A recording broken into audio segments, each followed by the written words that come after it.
요즘 이런 말씀 참 많이 하십니다. 밥은 반 공기로 줄였는데 왜 살이 그대로일까?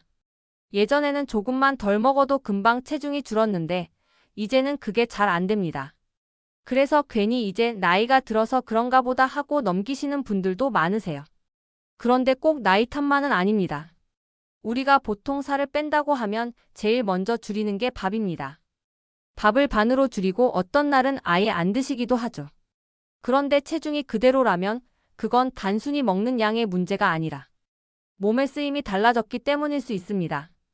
나이가 들면 우리 몸은 예전보다 에너지를 덜 씁니다. 움직임이 줄어들고 근육도 조금씩 빠지기 시작합니다. 근육은 우리 몸에서 열을 내고 에너지를 소비하는 중요한 조직인데 이 근육이 줄어들면 같은 양을 먹어도 덜 쓰게 됩니다.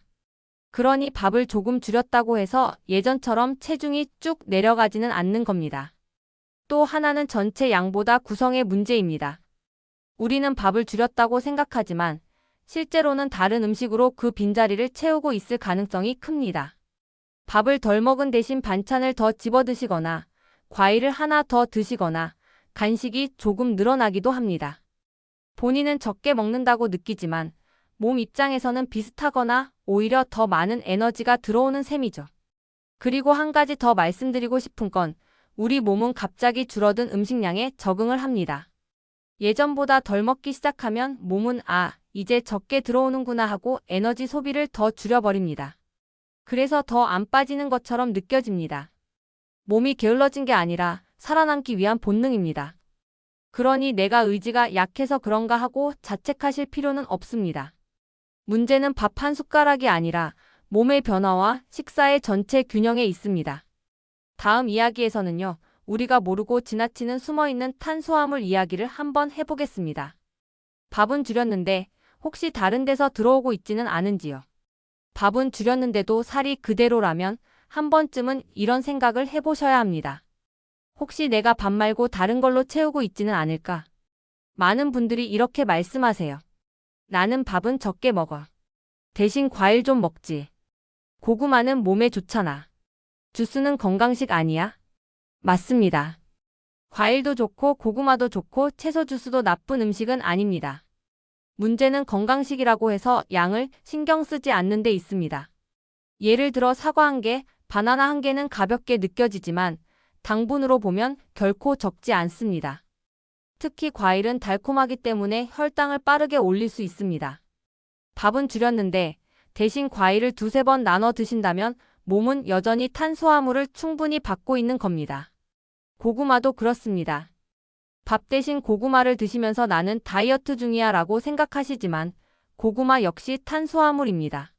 물론 식이섬유가 있고 포만감도 있지만 두 개, 세 개가 쌓이면 결국 에너지입니다.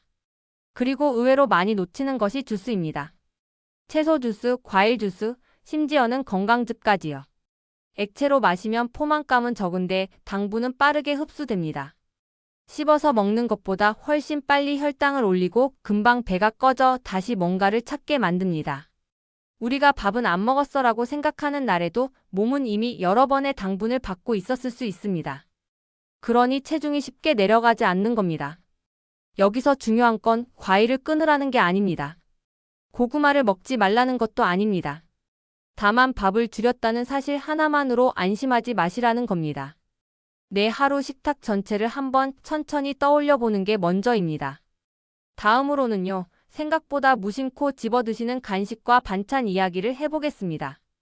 적게 먹는 것 같은데도 살이 쌓이는 이유, 그 안에 답이 있습니다. 좋습니다. 이번에는 많은 분들이 나는 간식 거의 안 먹어라고 하시면서도 놓치기 쉬운 부분을 말씀드려 보겠습니다. 나는 과자도 잘 안 먹고 군것질도 안 해.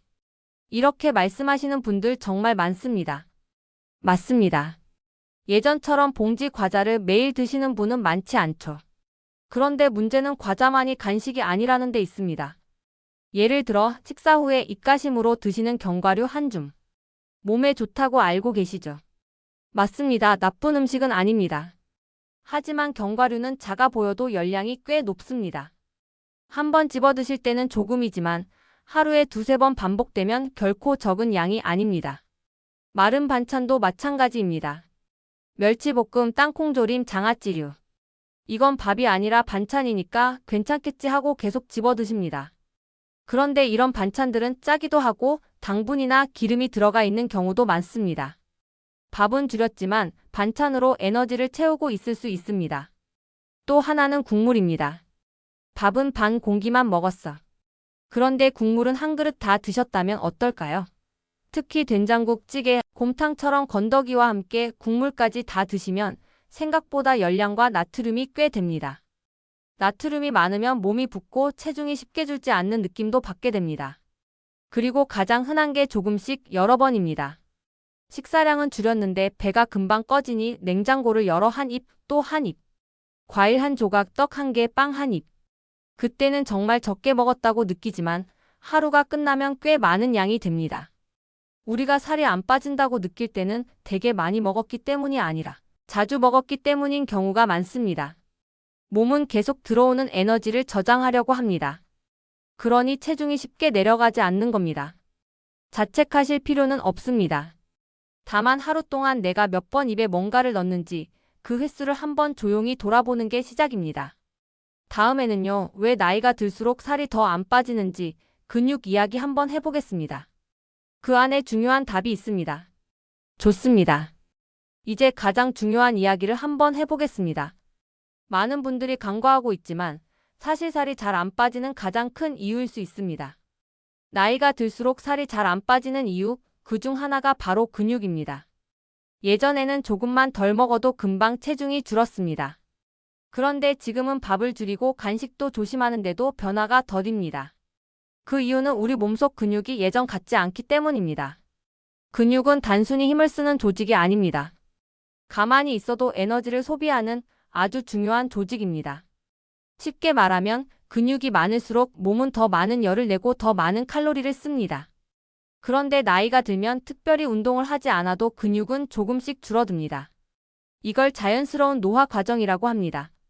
근육이 줄어들면 어떤 일이 생길까요? 같은 양을 먹어도 예전보다 덜 씁니다. 그러니 예전 방식으로는 체중이 잘 내려가지 않습니다. 나는 똑같이 먹는데 왜 살이 붙지? 하는 이유가 바로 여기에 있습니다. 특히 식사량을 갑자기 많이 줄이면 우리 몸은 지방보다 먼저 근육을 줄이려는 경향이 있습니다. 단백질 섭취가 부족하거나 움직임이 줄어들면 더 그렇습니다. 체중은 잠깐 줄어도 근육이 빠지면 다시 쉽게 찌는 몸이 됩니다. 이걸 흔히 요요라고 하지요. 그래서 중요한 건 무조건 적게 먹는 게 아닙니다. 밥을 줄이는 것만으로는 한계가 있습니다. 오히려 단백질을 충분히 챙기고 가볍게라도 꾸준히 몸을 움직여서 근육을 지키는 게 더 중요합니다. 그래야 몸이 에너지를 제대로 쓰고 지방이 빠질 준비를 합니다. 결국 살이 안 빠지는 건 의지가 약해서가 아니라 몸의 구조가 바뀌었기 때문일 수 있습니다. 그걸 이해하고 방향을 바꾸는 게 먼저입니다. 마지막으로 그렇다면 실제로 어떻게 먹어야 살이 조금씩이라도 편안하게 빠질 수 있는지 현실적인 방법을 정리해 드리겠습니다. 살을 빼겠다고 밥부터 확 줄이셨다면 이제는 방향을 조금 바꿔보셔야 합니다. 적게 먹기보다 제대로 먹기가 더 중요합니다. 첫째, 밥은 무조건 끊지 마시고 양을 일정하게 유지하시는 게 좋습니다. 반 공기면 반 공기, 너무 들쭉날쭉하지 않게요. 어떤 날은 거의 안 먹고 어떤 날은 많이 먹는 식은 몸을 더 헷갈리게 만듭니다. 일정한 양이 오히려 도움이 됩니다. 둘째, 단백질을 꼭 챙기셔야 합니다. 계란, 두부, 생선, 살코기, 콩류. 이런 음식은 근육을 지키는 데 꼭 필요합니다. 나이가 들수록 단백질은 줄이면 안 됩니다. 밥은 줄여도 단백질은 줄이지 않는 것. 이게 핵심입니다. 셋째, 간식은 횟수를 줄이시는 게 좋습니다. 양보다도 몇 번 먹느냐가 중요합니다. 하루 3끼 필요하면 한 번 정도 간단한 간식. 그 외에는 물이나 따뜻한 차로 넘겨보시는 겁니다. 입이 심심해서 드시는 습관을 조금만 줄여도 체중이 달라집니다. 넷째, 아주 가벼운 근력 움직임을 더해 보십시오. 거창한 운동이 아니라 집에서 일어나 앉기 펴. 짚고 팔굽 폈다 펴기 하루 2030분 걷기 정도면 충분합니다. 근육이 자극을 받으면 몸이 다시 에너지를 쓰기 시작합니다.